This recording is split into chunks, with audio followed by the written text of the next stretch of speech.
Morning students, आज हम class 7 की एक्सरसाइज 6.2 करेंगे। 6.2 स्टार्ट करने से पहले एक बात पता होनी चाहिए कि जो हमारी जो त्रिभुज होती है उस त्रिभुज के 3 कोण होते हैं, 1, 2 और ये वाला कोण। ये तीनों कोण हम बोलते हैं अंतः कोण, यानी हमारे अंदर वाले कोण। ये हमारा त्रिभुज का तीसरा कोण यानी अंतः कोण। तो फिर ये क्या है हमारा, अगर हम त्रिभुज की किसी भी भुजा को बढ़ाएं, जैसे मैंने ये वाली भुजा बढ़ाई तो हमारा ये वाला कोण कौन सा हो गया, बाह्य कोण यानी बाहर का कोण। तो ये 3 अंदर के हुए, ये हमारा क्या हुआ, बाहर का कोण। अब बाहर के कोण की क्या विशेषता है, वो हमारा कैसे निकलता है, तो जो ये बाहर वाला कोण है इसके साथ वाले कोण इसको छोड़ दो, यानी ये इसके साथ है। ये कोण दोनों कैसे होते हैं, हमारे रेखीय युग्म। ये कैसे, हमारे रेखीय युग्म। तो इन दोनों का जोड़ तो हमारा 180 होगा।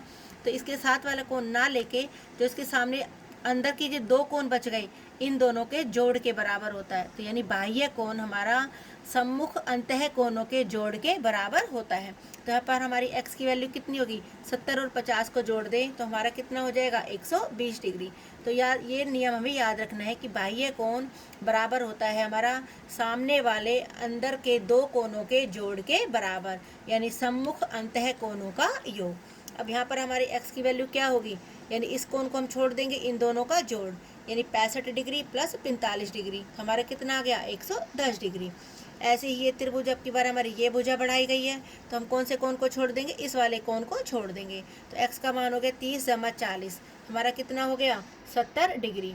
ऐसे ही यहाँ पर हमारी x की वैल्यू कितनी हो गई, 60 जमा में 60, कितनी हो गई हमारी, 120 डिग्री। इस क्वेश्चन में हमारी x की वैल्यू क्या हो जाएगी, 50 और प्लस 50, यानी हमारी कितनी हो जाएगी, 100 डिग्री। इस क्वेश्चन में हमारी x की वैल्यू कितनी हो जाएगी, 60 जमा में 30, यानी हमारा 90 डिग्री। अब हमारा कह रहा है अज्ञात अंतः कोण x का मान ज्ञात करो। अब की बार हमें बाह्य कोण दिया हुआ है और अंदर के 2 कोणों में से हमें कौन सा कोण दिया हुआ है, एक कोण दिया हुआ है।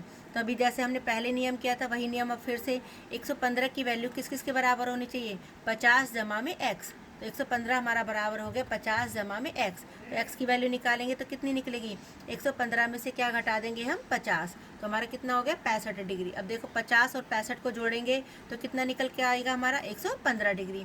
ऐसे ही हमारा ये सवाल है, तो 100 डिग्री हमारा किसके बराबर होने चाहिए, 70 जमा में x। तो x की वैल्यू कितनी होगी, 100 में से क्या घटा देंगे, 70, तो हमारी x की वैल्यू कितनी होगी, 30 डिग्री। 70 और 30 100, हमारा वापस 100 आ रहा है। इस क्वेश्चन में हमारे इसका मान कितना है, 90 डिग्री होता है। तो 125 की वैल्यू किसके बराबर होगी, x जमा में हमारा 90 डिग्री। तो x की वैल्यू होगी हमारी 125, उसमें से 90 हमारे घट गए तो हमारा कितना आ गया, 35 डिग्री। अगला है हमारा, ऐसे कोई फिगर दिया हुआ है, 120 की वैल्यू किसके बराबर होगी, 60 जमा में x। तो x की वैल्यू कितनी होगी, 120 में से हम 60 घटा देंगे, कितना हो जाएगा, 60 डिग्री, यानी 60 और 60 120 आ जाएगा। अगला है हमारा x की वैल्यू यहाँ पर किसके बराबर हो जाएगी हमारी, 80, यानी 30 जमा में x किसके बराबर होना चाहिए हमारा, 80 डिग्री। 30 जमा में x बराबर 80 डिग्री।